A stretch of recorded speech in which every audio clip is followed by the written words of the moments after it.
This video was sponsored by Squarespace. From websites and online stores to marketing tools and analytics, Squarespace is the all-in-one platform to build a beautiful online presence and run your business. This video was also brought to you by my premium tutorials on Gumroad. If you'd like to watch my longer form videos, you can do so by purchasing them at gumroad.com/moderndayjames. I have a bunch of videos up there, many of which cover topics not discussed here on the channel, so if that seems interesting to you, head to the link below down in the description.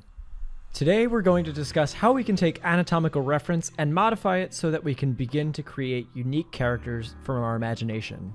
We'll modify a few parameters of our reference. The first is going to be the size of our anatomical shapes. Now, you don't want to just enlarge everything or shrink everything down. You want to create some contrast in your designs. So we're going to focus on creating small, medium, and large shapes. And since we're modifying the size of our shapes, we're also going to have to adjust the pose since you're shifting the weight and balance. You'll see in the first section that I create a lot of these brutish looking torsos that are very large, almost orcish, and as a result, I pull the torso forward so that it counterbalances that added weight. And finally, we'll adjust the quality of our shapes, that being its squareness, circularity, or triangularity. This exercise is really going to challenge your anatomy knowledge, so if you're not comfortable with it, be sure to refer to texts like Bridgman and do some figure drawing beforehand. And if you want to do this exercise but still don't feel too comfortable with your figure drawing, just choose a simpler subject and have some fun playing around with the shapes. You can always go for a more simplified, Pixar-like style. Before I begin any one of these sketches, I decide beforehand which anatomical feature is going to be small, medium, or large. This way, when I go into the sketch, I have an idea of the direction I'm heading in, and I'm not just aimlessly sketching until I find something. Just as I mentioned in my Deciphering Bridgman series, it's important that your lines show the underlying volumes and the overlapping of anatomical forms. You'll see me doing this in a couple of areas already. You can see the deltoid muscle is coming towards the center of the arm. The latissimus muscle on the back is overlapping the external oblique and the rib cage. And the rectus abdominis muscle, which is that main abdomen muscle, is overlapping that far shape that you're seeing for the rib cage. Overlapping shapes is one of the best ways to create depth and perspective. I'm also really keen on distinguishing the shapes of muscles, tendons, and bones. So you'll see that my muscles get a more rounded shape, the tendons are a little bit more linear, and my bones are very sharp and pointed. In addition to that, I'm also trying to distinguish between flexed and stretched muscles. So you can see that all of my tricep shapes are really pointed and sharp, whereas the bicep shape is usually a little bit longer. Since the arm is in a more extended position, that tricep is going to be more flexed than the bicep is. So again, that shape gets more rounded and condensed, whereas that bicep shape is just elongated. You can also see that since I'm making all of these torsos more top-heavy than the reference, I'm shifting the ribcage in the opposite direction of its natural alignment. I used reference of gorillas to find a more interesting and creature-like posture for all of these. And since I knew this one was going to have large forearms, it seemed only fitting to completely shift the posture.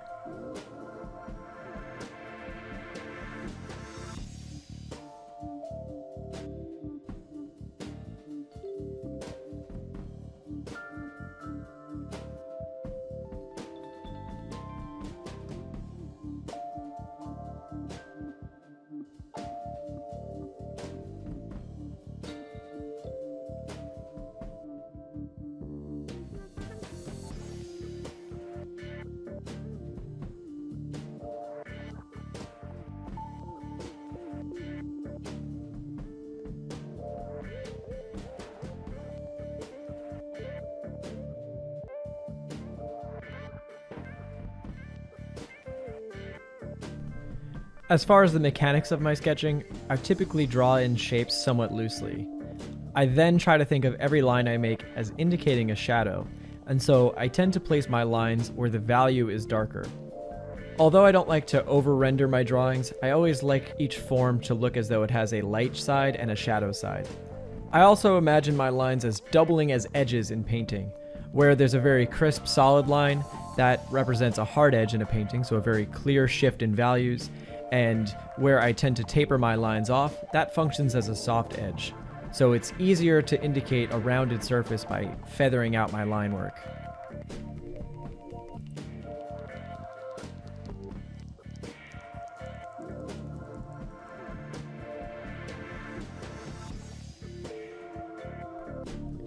What's also really nice about doing exercises like this is you can build up this repository of anatomies that you can use when designing characters. And for those that are always concerned about the ethics of using reference, this is a particularly useful example of how you can take reference and not directly copy it. That being said, I really just want to emphasize that all artists do use reference, especially if you're in the earlier stages of the learning process. There's no way that you can expect yourself to be able to draw things that resemble reality without studying reality first.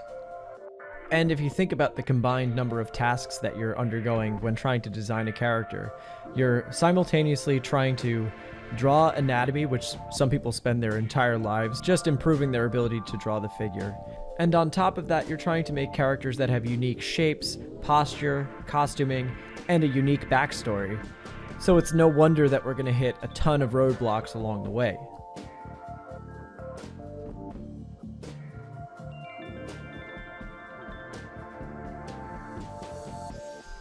Hopefully you can see how helpful it was just to take this one reference image and modify the hell out of it. It's a really exciting exercise, and I highly suggest you do it with a bunch of different references and anatomical features.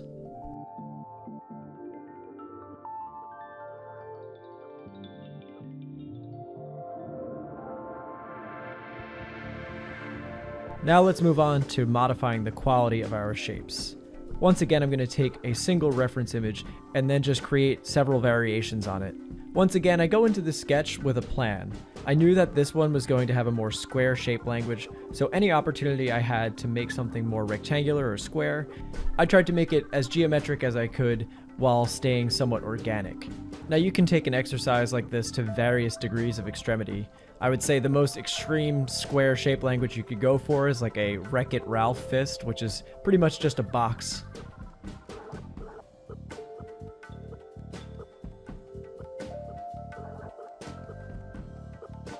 For this triangular shape language, I made everything much sharper. Even the silhouette of the back of the hand is more triangular. On top of that, I made sure the knuckles were much more prominent and sharp.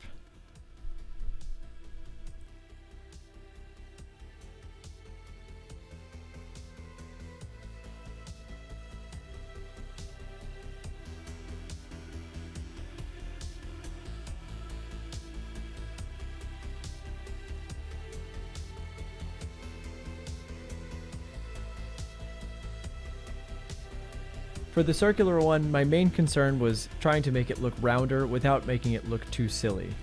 As wonderful as Mickey Mouse's hands are, that's not exactly the look I was going for, but I accomplished that by just keeping some of the realistic elements like the bones and tendons.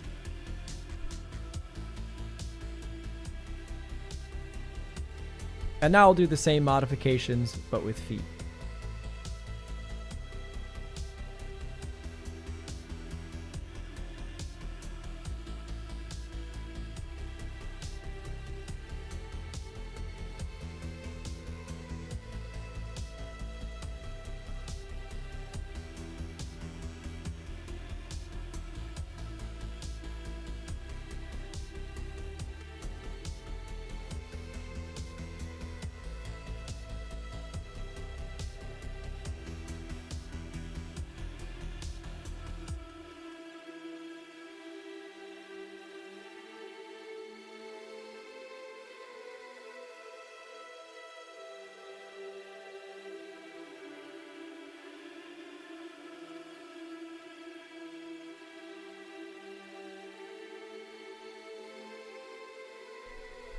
Alright everybody, that's about it for this video. I'd like to take a moment just to thank our sponsor, Squarespace.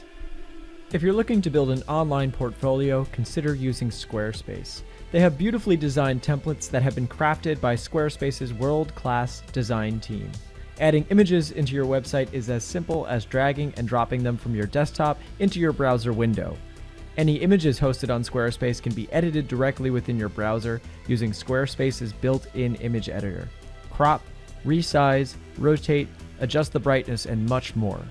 Head to squarespace.com for a free trial, and when you're ready to launch, go to squarespace.com/moderndayjames to save 10% off on your first purchase. And be sure to use the coupon code ModernDayJames. Thanks again for watching this video, and if you enjoyed it, please click like and subscribe with notifications on. If you'd like to support the channel, you can do so by heading to patreon.com/moderndayjames. There we have many great perks, like access to Gumroads at a discounted price, group lessons, and one-on-one lessons. Take care, everybody, and I will see you in the next video.